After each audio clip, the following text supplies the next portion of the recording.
as we are connecting with our guides and our a deeper part of ourselves, is there any precautions or, I'm tentative to use the word fear, but as far as connecting with guides and protection that we should be using as far as,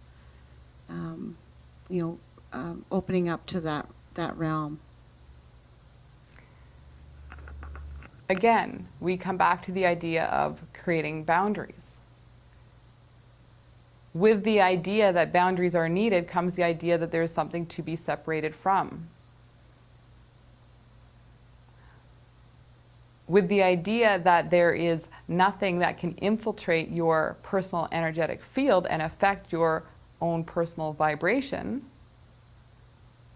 other than perhaps in a positive and enlightening way, this is what you will attract. If your point of focus is on creating separation, creating boundaries, then yes, there may be a potential of that happening. But the best way to avoid that is to not create that situation in the first place. There's no need for it. It seems like a wasted step.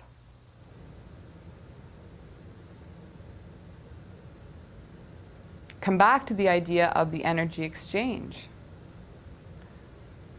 As you know, there is negative energy everywhere.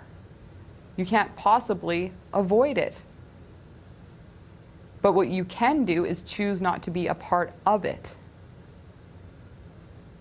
And that comes down to a personal choice.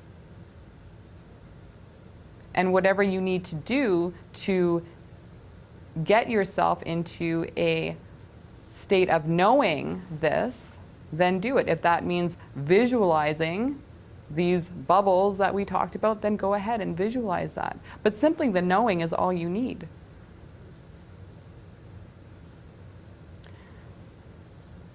There was a time early in Stephanie's days when a radio show host asked her, "Are you not worried about negative energies attaching to you?" She had never actually thought of that as being a potential.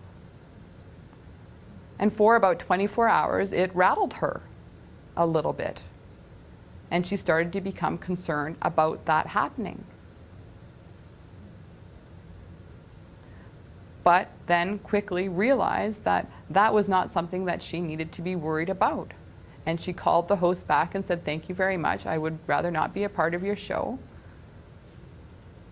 Based on her discernment to not necessarily engage with those that may bring forth those feelings that may infiltrate into her knowing. Does this make sense?